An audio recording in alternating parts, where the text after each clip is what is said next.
On October 8, 2018, Hurricane Michael underwent a 48-hour rapid intensification period where it went from a Category 1 hurricane to a Category 4 hurricane. By landfall on October 10, 2018 at 12:30 p.m. Central Time, Hurricane Michael was an unprecedented for the region Category 5 hurricane, making landfall near Tyndall Air Force Base, Florida.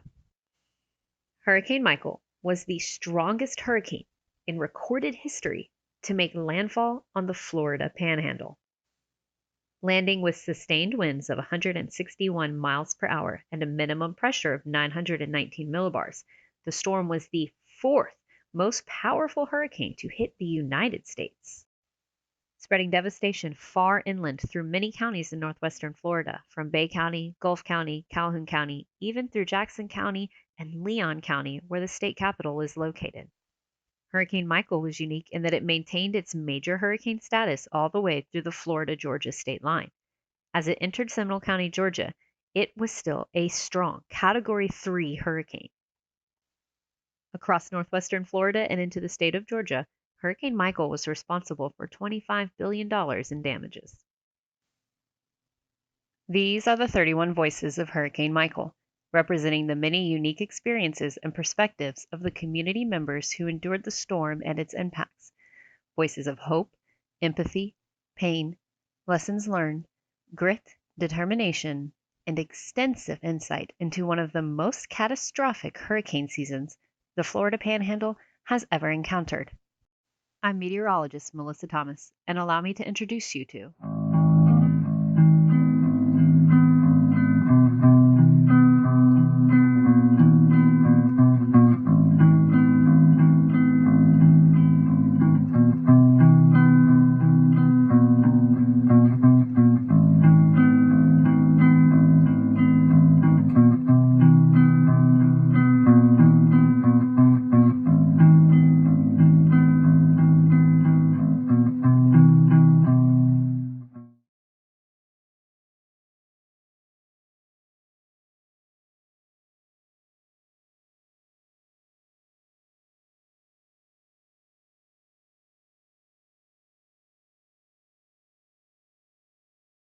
Hello, and welcome to another episode of the Hurricane Michael's Voice the Project. Our voices today are Mr. Bobby Jordan and Ms. Pam Swafford. They're going to walk us through riding out the hurricane in a very tight-knit community complex that actually didn't fare so well post-Hurricane Michael. So unfortunately, we'll have to walk through that experience and recovering from that. Before we do that, though, let's get some information on these two prior to Hurricane Michael's landfall on October 10th, 2018. How was Panama City home to you two to begin with? How did you meet? Give us some info. My father was Air Force as well and was stationed here in, I believe, 1966. So I've been here since then. Grew up in the Cove, near Yes. Bobby, maybe a mile away. We went to the same elementary school, the same middle school, Bay High. We had lived at this complex. I had only been there since January of 18, so I'd only been there the 10 months, and we loved it there. Such a nice little, so affordable, right on the water. All of our friends there. It had maybe 40 apartments in the complex. So I lived upstairs in 206. Bobby was down in 101. I got a good unit. It was right nice. by the water. He had the in unit right on the bayou. So you guys are lifetime friends. Now you live in this complex with a bunch of other neighbors that are close. Yeah, well, a lot of tight-knit. people, we hadn't seen each other in a while. It was kind of, I haven't seen her, for maybe here and there, but not normally since high school. And Teresa either, those others you've seen before. So, but I was born in St. Pete. I was actually adopted, and I came up here a week later. My family owned one of the first electrical supply stores they started. My mother taught Cherry Street. And I grew up in the Cove area here. Went to Bay High, graduated in 74, and then was headed to FSU, go Knowles, and was going to, I'd seen a sign over here and I joined the Army. Came back and stayed with my family's business. They sold 9 years later, and then I stayed with a company that purchased them for like 30 years. I never left. Well, thank you for your service. Oh, thank you. And I do have to know that you are a weather watcher, enthusiast. Yes. After so long, probably specialist, you could say. Yeah, I am an observer. I got a Observer. small story that I went to New Hampshire one time with a friend, and Yeah. I was telling her brother it was going to rain. He said it's not, and I said I'll bet you something, and everything. He goes, okay. It didn't rain because I was in New Hampshire, but here you can, if you've been somewhere a long time. But yeah, I did. I was a weather watcher with. What got you into weather? What was the moment in your life that you can recall that sparked that passion? Two Do you have things. one? Yeah, there was Hurricane Becky in 1968. We had one TV station. It cut off at 12. I was 12. My brother was 8, but it stayed on. Becky had formed in somewhere near Michael and was coming. It was a minimal Category 1 hurricane, and they kept back in '68 how there wouldn't be radar, but the weather person. I think it was, if I can mention it, was Buddy Wiltz with Channel 7. He was up there, and they showed Gilligan's Island all night long. And my family were headed to Tampa, and we would take the morning flight because it was so inexpensive, I guess, and it took off. There was a turboprop, and I stood on the east side, and I seen these spiral bands of that Becky. And I got in, I started, that got me going. The next year, Hurricane Camille hit. My dad had a friend from Gulfport that wrote it out. And he told the story of them hiding underneath the table with pine trees. There was an encyclopedia book. I just started getting into You were a fan thunderstorms ever since too. Yes, Yeah. I'm more of a severe type. I don't want anybody to get hurt. but, Yeah, yeah. you know what I mean. It's always kind of, you have to mitigate how you express that passion for weather and severe weather, because I'm a thunderstorm fan, Me but too. you have to be careful about your audience who you're speaking Yes, to, because yes. not everybody is, and especially post Hurricane Michael, you'd be extra sensitive about that passion. You have to Yes. temper it just a little bit, in my experience. Well, I, for the first time, I know maybe we can get to that, but I understand why they retire storms now. The name. So hurricane season 2018 rolls around. What are you thinking that season? Are you thinking hurricanes? Are you prepared? I was thinking that I'd gone back and I worked part-time with a visitor center after I retired. There was some time you could sit and, we greeted people, but we were wondering how the water was so warm last year, the Gulf. And the only thing that came up, remember Memorial Day, we were sitting out and we had that subtropical Alberta, was it Alberta? Alberto. He went in Laguna Beach. And looking back, I knew in 85 we had an A storm.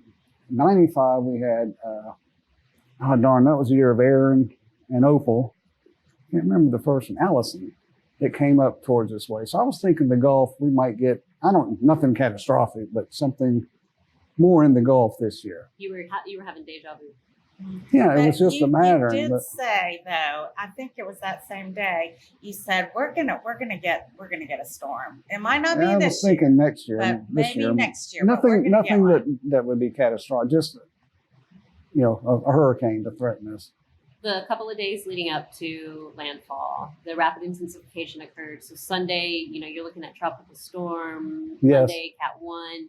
What are you doing in those days leading up to landfall? Well, the Monday, I worked out at the visitor center, and Dan Rowe was always the president out there. He's always been in contact with EOC, and we closed. I worked there 3 years, just part time, but we closed for Irma. But this time, he sent out a bulletin at 2:00 or an email saying we're going to be closed today and tomorrow. So something was a little different there. So I went and got gas. I ended up, how far it is out there, the west end of the beach. So I drove, and this place was filled up, and that place. So I went all the way over to 22 thinking, or that new Valero, whatever that thing is where the dollar store is, thinking I'll get in there real quick. There was like 40 people there. This was on Monday? Monday afternoon.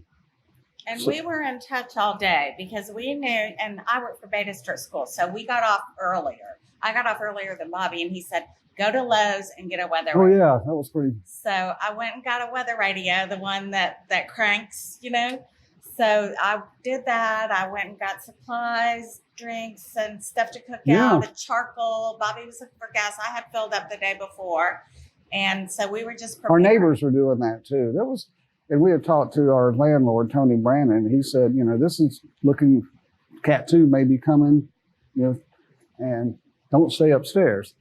So a lot of people that were going to stay or come downstairs or were downstairs, we were getting ready food wise and, you know, for power to be out basically. And inconvenience, you know. Yeah. So that took a while. We came back, we sat on the bayou that night, and at 9 o'clock, I think we got put under a hurricane warning, if I'm not mistaken. I think it was Monday night, that 8 o'clock advisory. And we sat there, and the radio, it was talking about seas offshore, you know, the forecast. You ever listen to marine forecast first before the regular forecast comes out? East winds 40 to 45 miles per hour with gusts to around 65 miles per hour, becoming southwest and increasing to 65 to 75 miles per hour with gusts to around 90 miles per hour in the afternoon. First, before the regular forecast comes out.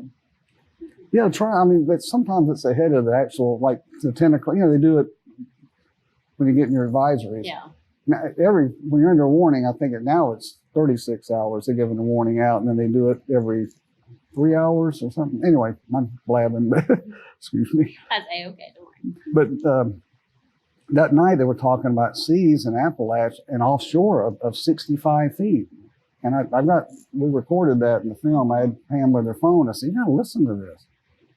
And it's all automated now. This guy, he was saying something about this could turn into a catastrophic event for the Panhandle. So the next morning we went and we got some ice from the county school board. You got 2 nice steaks that never made it. Yeah, Anyway, they were nice. And we took the grill over to your storage shed so it wouldn't get blown away. There was a grilling area out where we lived. And we were just going to go get it after the storm passed. We'll just go get the grill. So everybody could cook out, you know, our neighbors. And we got to the roundabout, and there was this, I thought there was at 19th and Balboa, and it looked like an accident. And we gotten out, and there was a raccoon, a little baby raccoon. It was about that big, had a can of beans or something stuck on his nose. And he could not get it off. I wish we'd have gotten a picture of that. Me too, but everybody jumped out. Bobby said, "Oh, I'm going to help," and he jumped out, and the thing was just going around like this because he couldn't see because he had the can on his nose. Yeah, they know about animals acting crazy. There was a guy that had called into one of the radio station. They were talking about the storm, and I think it was, you weren't with me, but the guy it was from Alpha, and he had talked about his cows were acting really weird. You know how they lay down in a weird situation. He says that was bothering him, you know, how they were acting. That's really cool that you bring that up. That's not a nuance that we've discussed in the project yet. And there are studies that show animals, you know, are in tune with the atmosphere in a way that you can't do a forecast by it. But there's a reason farmers and agricultural communities watch their animals and I listen. think that was by when I was coming back that Monday from the beach. I tuned into one of the talk radios and the guy had called in. I'm really glad you shared that. That's awesome. Oh, thanks. And another thing for me, which I've lived by, is the barometric pressure. And that was falling. I think it was at 2990, I think. Tuesday night, I know it was because I said it. I was trying to keep up. I wish I had it during the whole storm, but that was the thing that was falling. And then the steady northeast wind. So Tuesday night rolls around. You guys are going to bed. Or did you go to bed? Some people didn't go to bed. Yeah, 10 o'clock. Something. I waited up. I always wait for the last advisory and then up for the next one. But we wanted to be up early, so we went to bed and then we got up like 3. And then we started filming again and watching. So you go to bed with a different scenario being projected, and you wake up to the worst scenario because I think it was like midnight or 1. That it was officially confirmed that this is going to land as a 4, possibly a 5, but for sure 4. You go to bed 3, you're waking up, it's coming as a 4. I got up at 2 o'clock and the pressure was 29, like 65, and I bought one of those little. The newer type. Well, we got a new one. It's illuminated. Sorry. And I got up, I could press the button and it has a little falling and it's very accurate. It was on the dock out there. We have a dock where sailboats were. And we'd borrowed her ladder and she'd helped me. And a couple of other people were down there. They were getting their boats ready. This was a Sunday before and we got a little more sturdy, but it was very accurate. And an hour later, it had gone down to 2960. So the pressure was falling. We got up at 4, and they were talking about Cat 5, a catastrophic event that could happen. Now, for the Florida Panhandle, we didn't know Panama City, Appalachia. Because all it took was that one little wiggle that they talk about, and Yes. that wiggle, it could have easily been Panama City Beach, Right. and then it wiggled over to North. Well, you can see that when you cross the bridge, what could have been, quadrant over, or maybe a tenth of one. It's like the bridge was the divider. It's like the gateway Yeah. into completely different. It is. It always has amazing. Yeah. It's like another world. It's funny. I mean, I never would have believed it. Unfortunately, the storm has a tendency to amplify that difference in personalities between the bridges, but silver lining, it also, I think, brought the communities together. Yeah, and as we well. had we people. had the two different personalities prior to the storm, and then I think the storm is our pathway to uniting as two. Oh different yes, communities. yes, I think so too.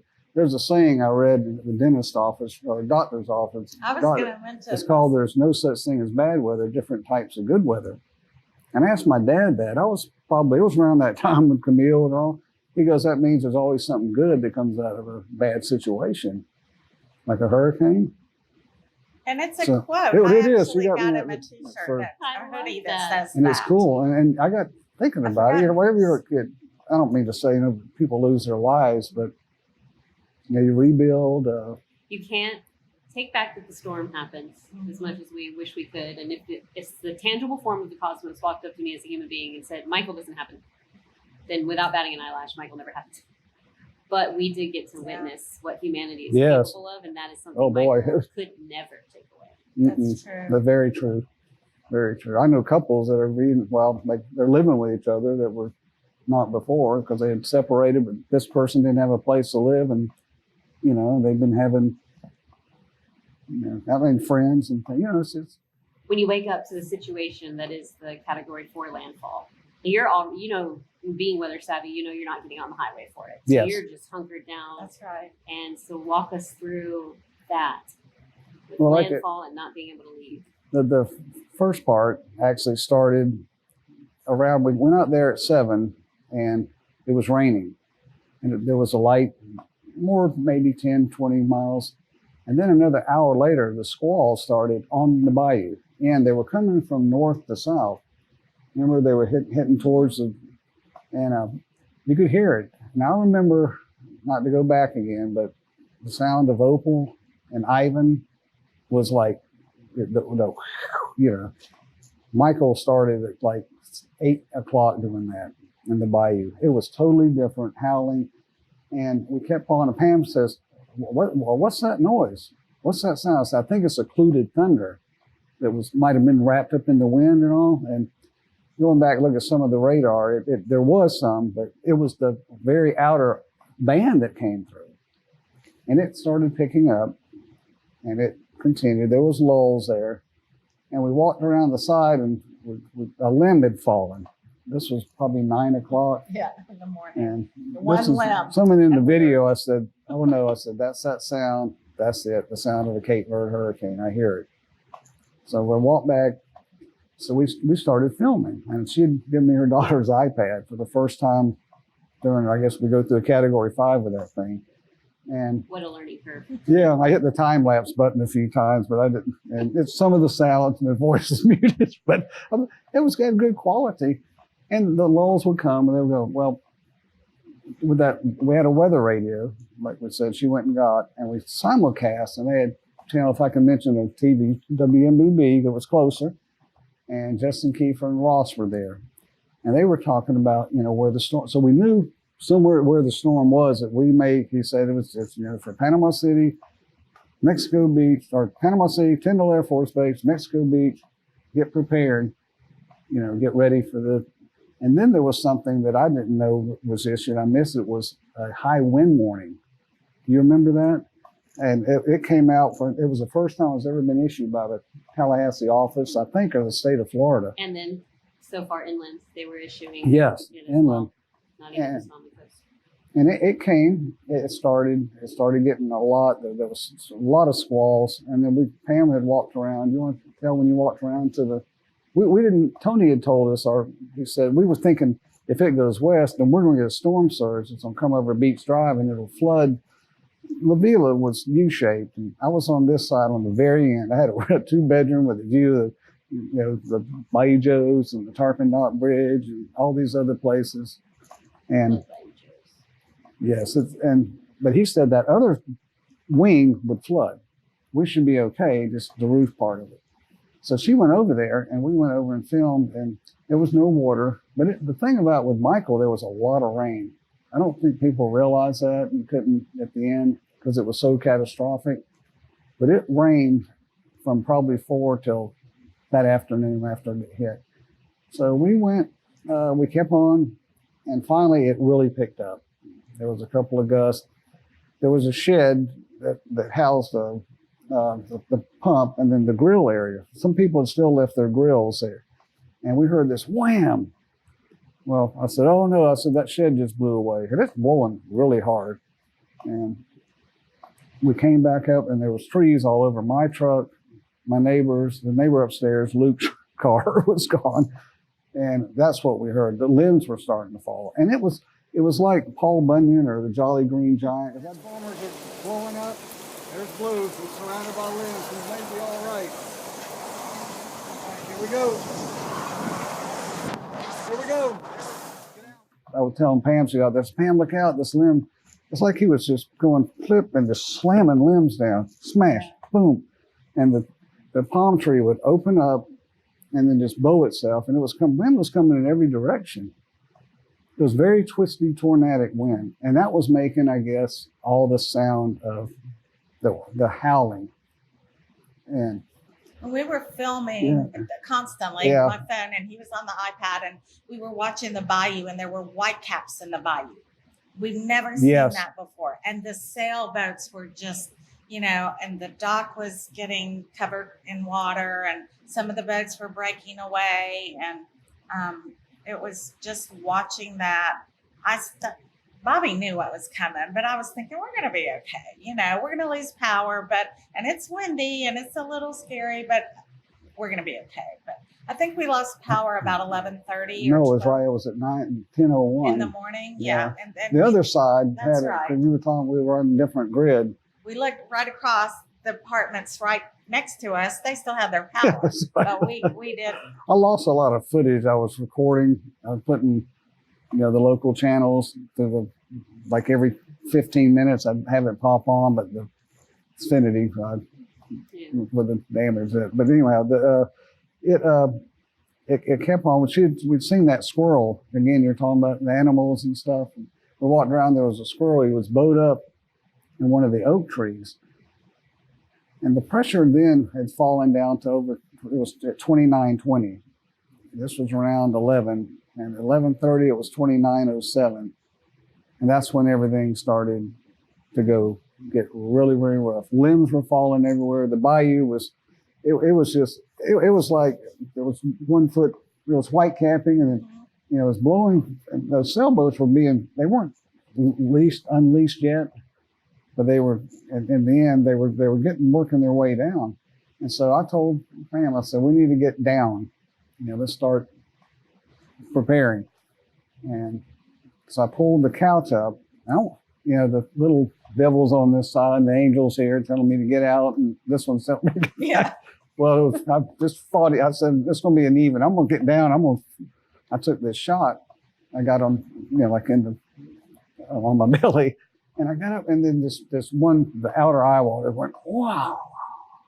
And I was afraid. The way that my place was set up, I had the couch, 2 recliners, the TV, and there was the sliding glass door, the window, and a side window. I thought that side window was going to go. Upstairs, our neighbors, they had started losing the balcony. There was a wraparound balcony that went upstairs. We could hear that. Then it really ramped up to it was a total whiteout. So we got into the hallway. I made my way back into the kitchen area, a little galley kitchen to film. And we'd lost the wind gauge. The last pressure reading I got was 2889, and the anemometer was gone. It went at 57, which I found out a lot of rain and wind can inhibit unless you have something that's a lot of money. And Pam I think I'd slipped one time, but that was just because the water just coming in.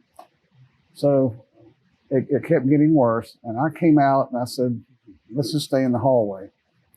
Well, water started coming in from that other side. It was loud and banging. And so we just decided to go into the bathroom. But at one point before that happened, he was standing in front of the sliding glass door. I was in the hallway, and the door was not open all the way, but open part of the way, and he's filming. The wind knocked him down. Yeah, it's in there. He And then fell completely down with the iPad, saving it. But so I got up. Bobby, are you okay? We had on our wet boots, which they had traction, they were dock boots. So we went into the bathroom, and it was really getting, there was a 1919 picture of my dad and my aunt. It was a Nelson. I'm related to Senator Nelson in some ways over here, but it was his mom or grandmother that was within reach. So I went out and I said, I got to get one last picture of this storm. The little, that guy was getting big again. True storm. Yeah. Yeah. Oh gosh. Well, the storm came to you. Yes. I didn't move at all. But and I grabbed my dad's that picture. That was the closest thing because I was scared. I mean, honestly, I'm gonna be honest with you. That window was going to go, and so we went into the bathroom, and Pam was in the tub, and we closed the door, and then the worst part of the western eye wall hit, and I laid down on this shoulder, holding the. We got about 15 minutes of film, I think, of that. Some of it's total darkness, some of it's you can see. And I'm putting my feet up against the tub, and she's in there, and the door's just going, brr, brr. Then all of a sudden, I could feel water coming even more, and then the window blew out. So now the hurricane's in there with you. Yeah, we did not get that footage, but that's when we were in the bathroom, and he had handed me the iPad. And kept it going, even though you couldn't see anything. The water was coming through and bouncing off the toilet. Yeah, light us. Fixtures and all. And so I said, let's just open the lid, and then the water can go in there. And when I did that, it just sucked all the water out of the toilet. Yes. So that was our first. We said, okay. That's when I hit the time lapse. Yeah. You can see it going. But we do have that on film. But we kept the iPad going. I text Teresa. When we went into the bathroom, because Bobby said, tell them to get in the bathroom. And I texted her, and that's probably the last. We heard from your friend one time after that, and then we lost my friend Rick Meyer, and he's another storm crazy guy. Every time a puff of wind in the Gulf comes out or the Caribbean, he calls me to text. But he had gotten through, and he said, landfall Mexico Beach 155. So we knew that we were on that western side. So that. How long? We didn't know. We were there. We closed the door about 12:30 and got out of there around 3:46. And there was one time that I had my head underneath the sink, tell her to get down because we thought they were coming. Our friends had stayed. They were going to be down there, and we were really worried for them. It was loud, banging. We were, and that's the longest couple of hours I've ever been in my life. Maybe about a 20-minute span where I thought that building was going to go down. And one thing that we talk about is like tornado events are very similar, and they're just so traumatic and intense. But it's like at most maybe 30 minutes, 40 minutes on a bad one. You guys are like holding on tense through the most intense part of the storm for an hour. Yeah, hours. yes, it was. I'm telling you. So that about from 10 o'clock on, that wind never really, increased in intensity, but it howled. It had that wow, and you can hear it. And like she asked me several times, "What's that noise?" I said, "Well, maybe tornadoes or the eye wall where they don't quite touch the ground." Yeah, but mesovortices. Yes, that's exactly. Yeah, yep. I do know that. I don't know. It was. I couldn't loud. tell you, but if you told me. Yeah, it was loud, and then when we started hearing the glass flying and the, furniture and all that, it was pretty terrifying. And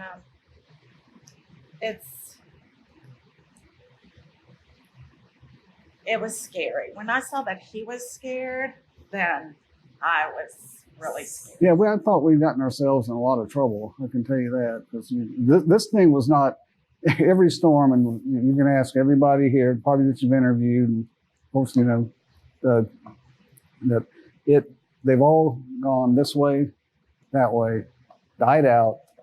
Oh, you know, why are we out of school today? You know, we could have gone. I was guilty of it.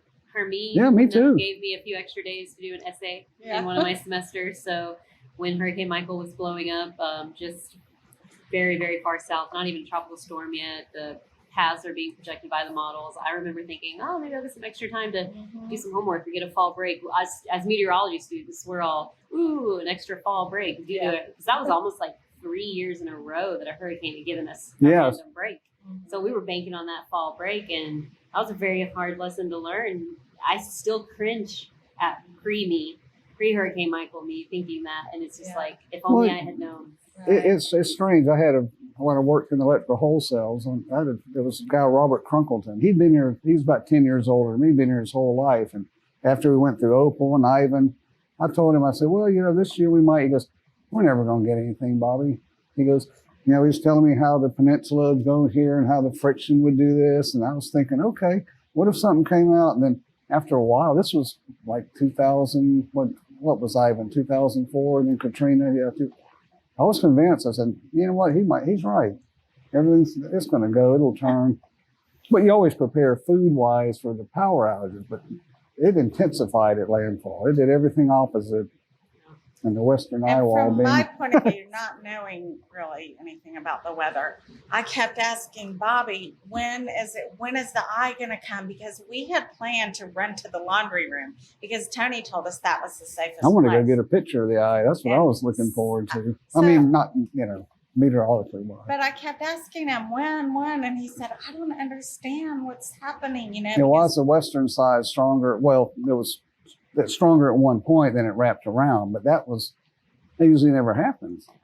Yeah. You get dry air into it. And we never got an eye. I think we got a dink in it. You know, the eye is not, you know, I didn't know this for so many years, that the eye is not like a donut hole. It's got jagged, you know, it's jagged edges.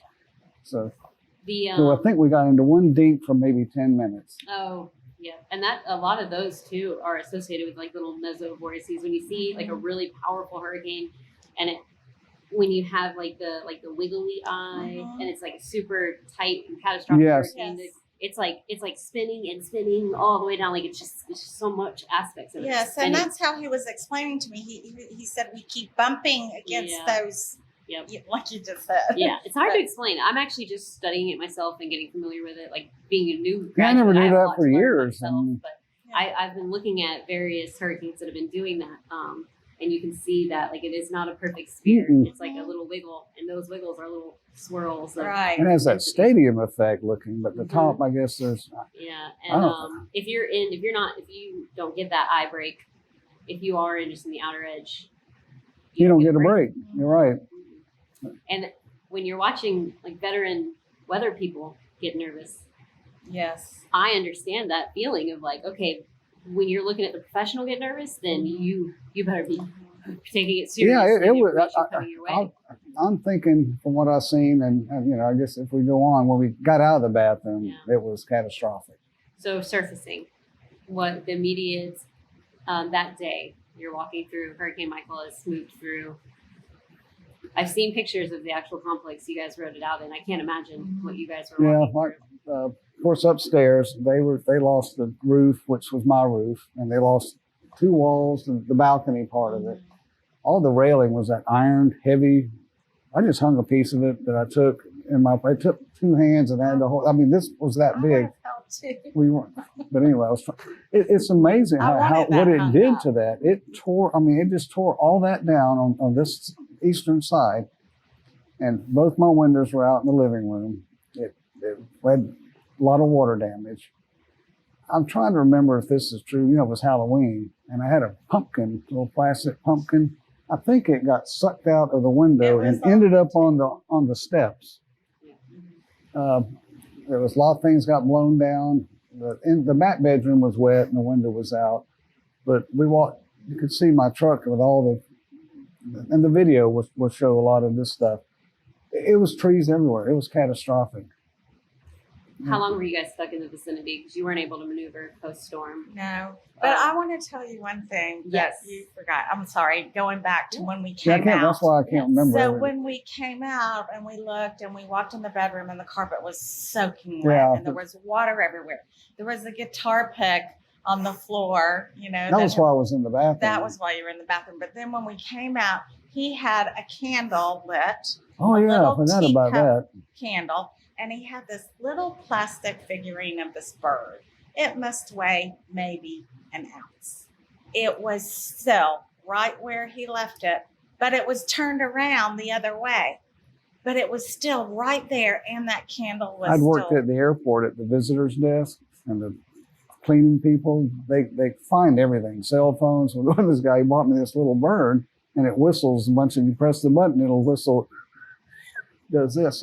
So interesting what the wind chooses to touch. It was amazing. And the candle was still going. This you candle. have walls blowing down around you, and the little tiny 1 ounce figurine. It turned. I thought he was in, Hawaii or somewhere. And then this candle, though, right before we went in the bathroom, I think I lit that when the power went off.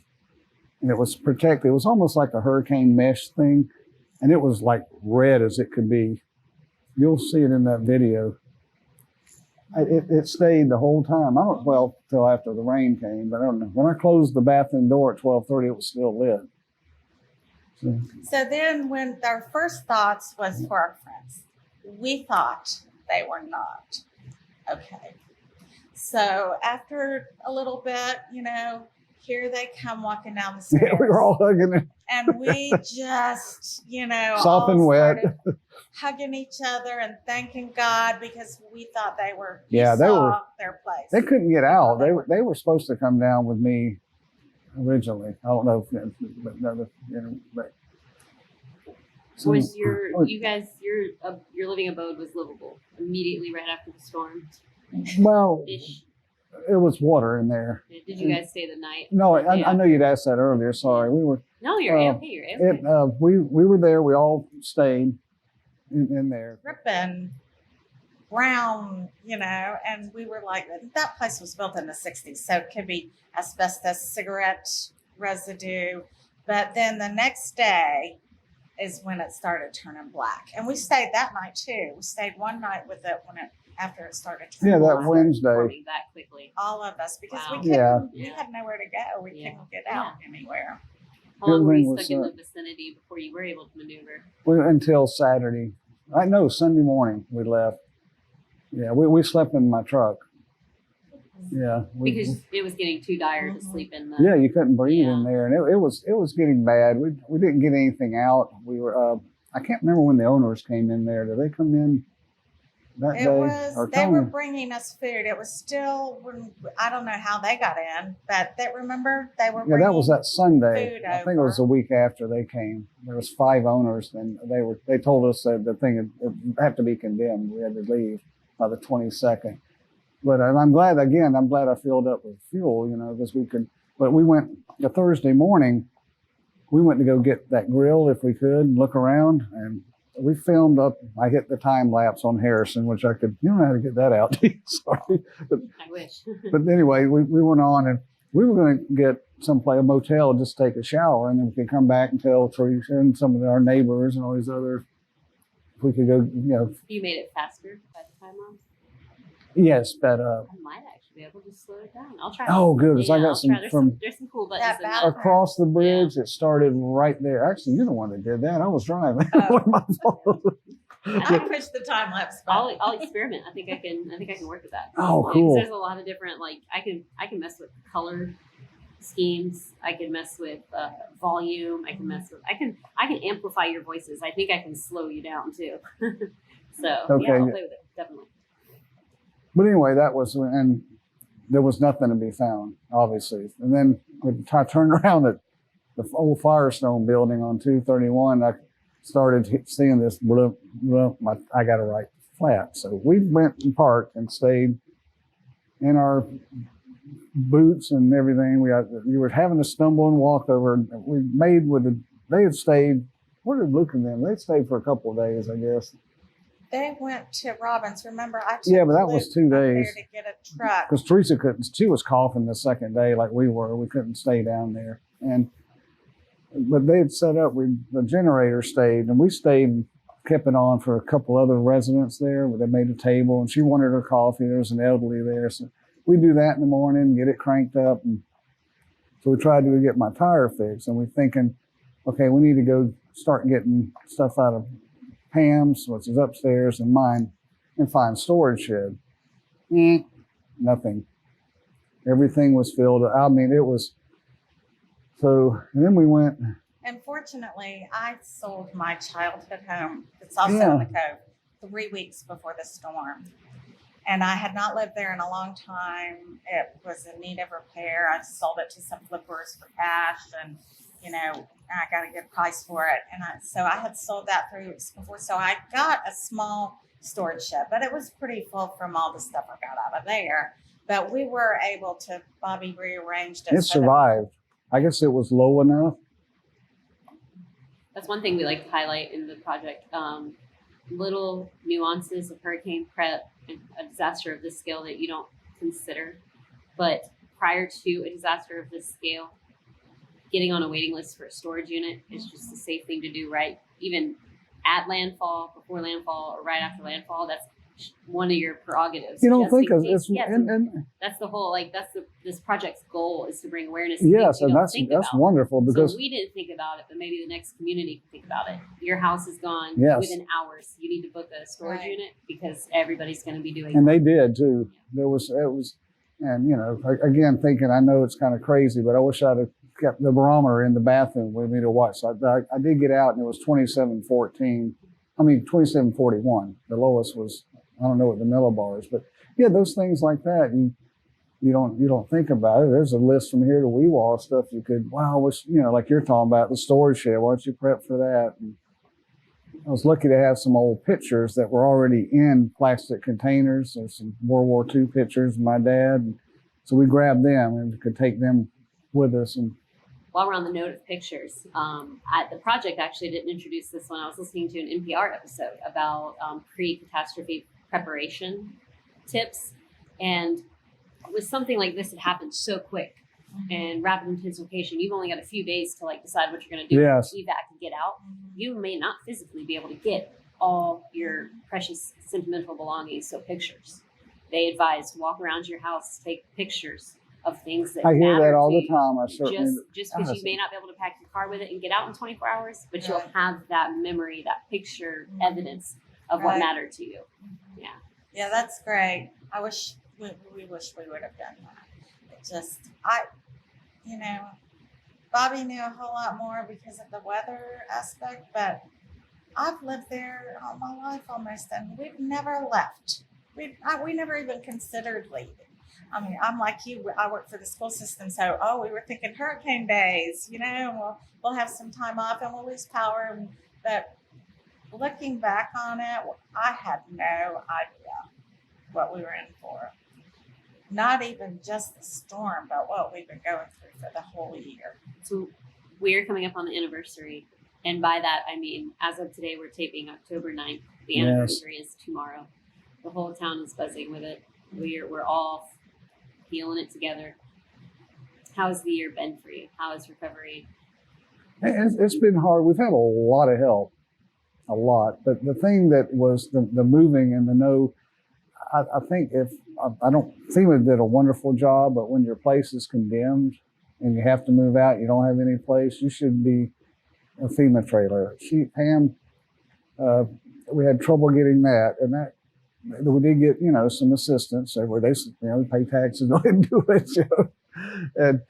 But it wasn't enough. We were fortunate to find some friends that had condos that were winter, that they were giving us a nice rate, you know, and we worked, so that we pitched in. We saved 2 different locations, but we moved we were like the Beverly Hillbillies the first time, and then we just kind of shrunk it down. We started putting stuff You started learning. back, into the school board was very helpful in letting, you know, put some things over there where she worked. It wasn't a lot, but you know, we went and got, one thing we really did was, and maybe in the future, is we bought a bunch of storage bins.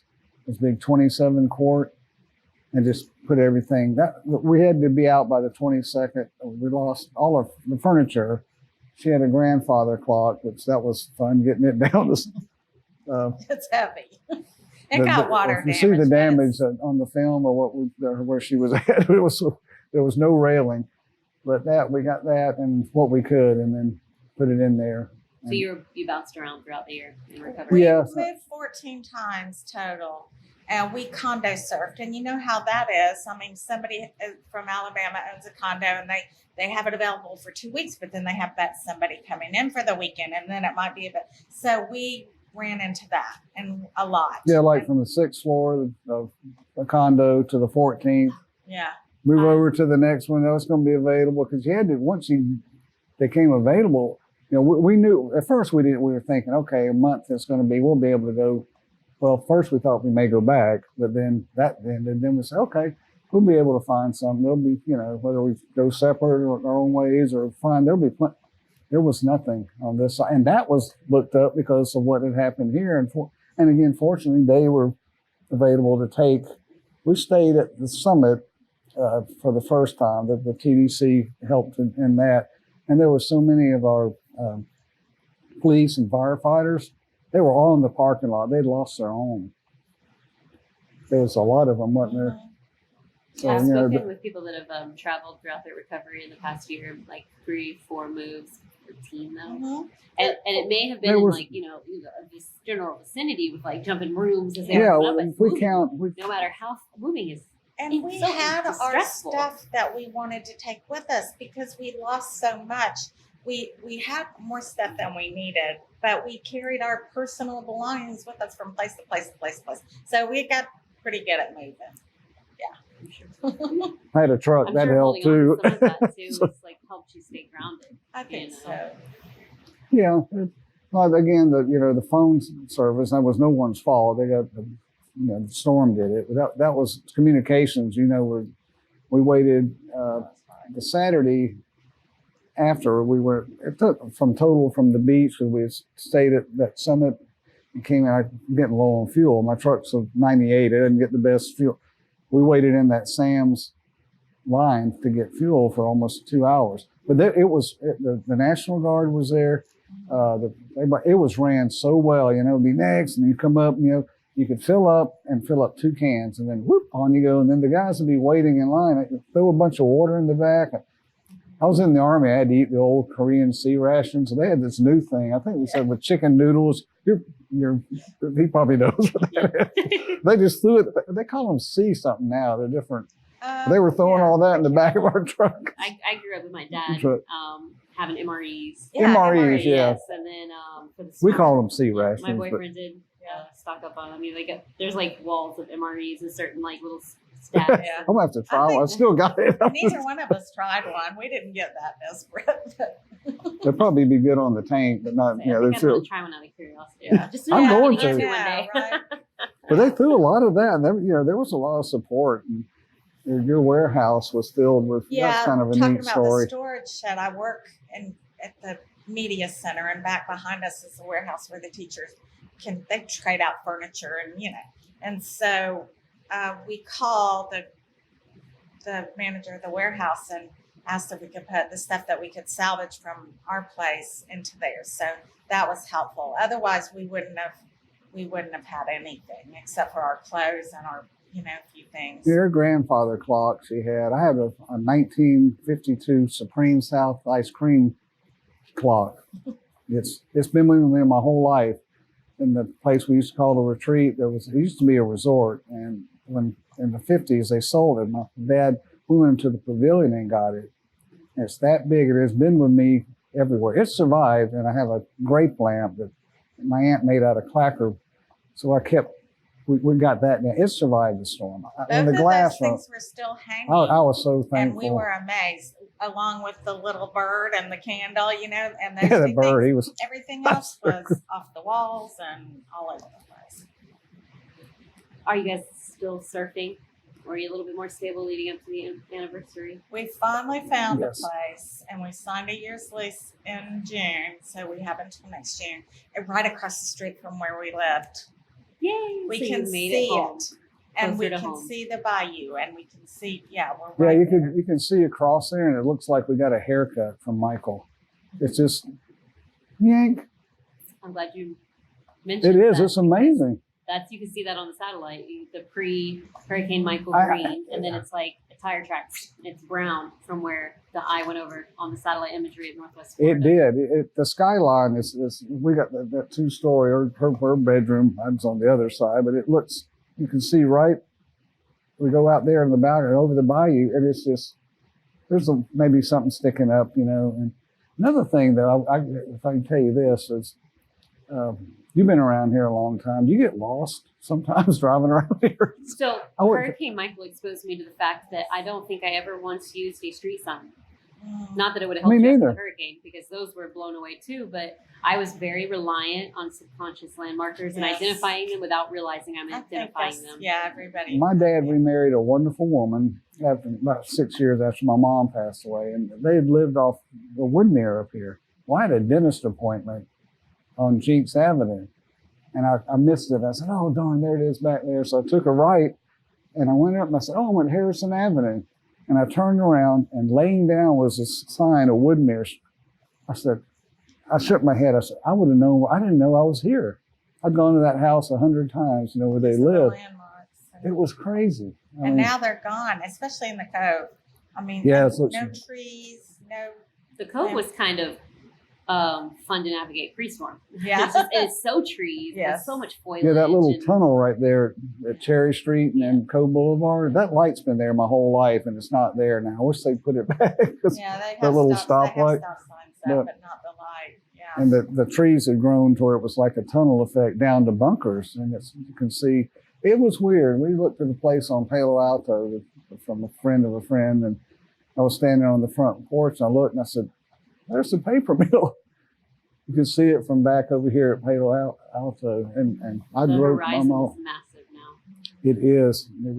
I think we were talking about how it being so warm, but also I remember when I went to Germany on the Reforger, they kept their forests cut because they had atmosphere like the South, it's smuggy, and they would let air flow through. So I think when we got a south wind, not in August, but a little bit earlier last year, it would keep us cooler, from a land breeze. But the trees, having no trees has been a little bit of effect, I think, with the warm. But yeah, we're there. It's kind of, we can't see La Villa. We drive over there, but They're rebuilding it, but Yeah. it's not. It was bought by some people from New York, and I walked over there and met one of them, and I said I used to live here, and I wanted to know if I could get in my place because I know there's stuff in there like plates and stuff that weren't ruined.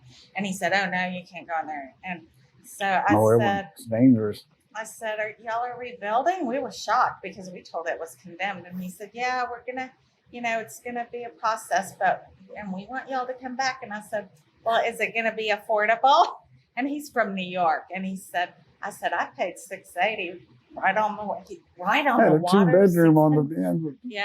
I And he miss was that like, "Well, view." it's not going to be that. But they say it's going to be affordable, but I don't know. Nothing is affordable now. And neither Bobby nor I really can afford anything on our own if we wanted to, because we just can't find those rates. Yeah, If we can tried. find something, But then it's just not affordable. This place we have is really nice, and we're happy to be there. We are.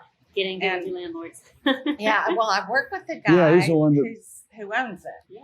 Well, his mother owns it. So that's how I found out about it. And we started waiting for it in June. I mean, in February. February. And we finally got to move in June. So because it got damaged too. So that's the And there's thing. 2 more there. There's still that they got damaged. The one next to us, which is a friend that we grew up with, he's going to rent that out, and he owns another one. And then the one across is still being worked on. But you sit out there and you can, I'm not working now. I've written because of the beach. So I'm go back part time on Social Security. Believe it or not, didn't think that day would come, but I go out sometimes. You can still hear hammering. You see trucks go down, Second Court and stuff. A lot of Over the construction. bridge still.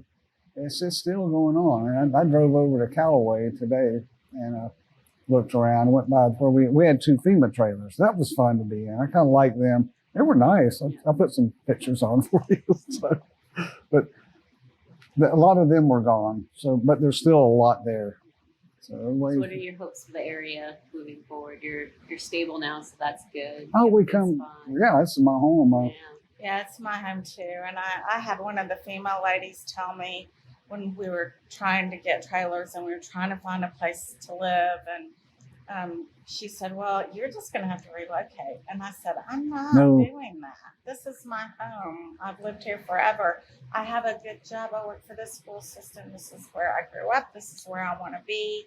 You know, I want to retire here. I just have a few more years before I can retire." And, you know, so that kind of put me back a little bit. But a lot of people did. Well, well, go ahead. But I just wanted to say, as far as the schools are concerned, we lost 3,000 children and their families left the area. So in that case, that trickles down. So yes. Teachers lose their jobs. We lose funding. And so many schools got damaged. We had to consolidate schools. We're still dealing with 4,000 to 5,000 children that are labeled as homeless. They either are living in FEMA trailers or with family or, you know, whatever they can find day to day. And there were some kids in the FEMA. It was sort of neat and humbling, but a year out from the storm. So I'm glad you brought that up. We've not spoken to a teacher yet. So that entire but remember that lady put the little pool out for kids and stuff out there? The FEMA trailer, one of the little it was neat, little plastic. Yeah. I mean, people, they were just trying to make it, and they had their little garden area out. And it's been something. I mean, as far as, and still too, what we're still dealing with, and that I have, that we still are dealing with every day with the children, is post-traumatic stress, depression. This week, they've been talking so much about the anniversary and how the kids are going to, you know, some of them are really scarred and some of them still don't have. I can see that. Again, that goes back to that retiring names. I never, younger, I started this thing probably, again, when I was 12. And why my name was, I'll go by Bobby, but they retired Bob in 92. And I'm thinking, oh, no, why? Now I know. I can visualize that being, and when you see the video, hopefully the wind part of it will be, you can hear it. We were watching, I had a terrible time watching the Knowles last year. Because everywhere we went, there was either they weren't on or something. Plus they were first losing season since I was like 1. But they, what was I going to say? Oh, the crowd noise. I'd sit there and it would sound like the wind. Like, I was like, oh, that sounds like Michael. And I did a lot more than Pam did because I jumped right in and put headphones on and started looking at the storm to edit it and see what we had filmed. And I probably watched it 100 times, but it does sound that way. That's interesting. I've never heard that. And that's been Bobby's therapy, I think, because I have been working every day and gone back. And I did up till June, but I couldn't cross the bridge. It was just a little too far. But I think that's been his therapy working on this project. Yeah. And our personal. I have not been able to watch it all the way from the beginning to the end, but I think it's been good for Bobby. And it's something that we'll never live through again. Nothing's the same. I don't think it ever will be the same. And I think our community is going to come back stronger. I think with community members such as yourself, it will. And I'm glad that you brought attention to the school situation and the children, because that isn't something the project has explored yet. So, but I really appreciate you guys coming out and speaking. Thank you. Thank you for. And I hope your project continues as well. That you're. I'll give you a copy when you're done with yours. I'm so glad you're contributing your footage to this project, and that's very, very, very great. I'm very grateful for that. Very nice of you. Good. Well, thank you so for having us. Yeah. We had a lot of people to thank, but I hope your recoveries continue to blossom. and Thank you. continue to Yeah, get you too. Thank you. retirement comes I around, think- and you get to just, I'm ready. you've earned it. I know. What you're that's doing, what I think, too. is good because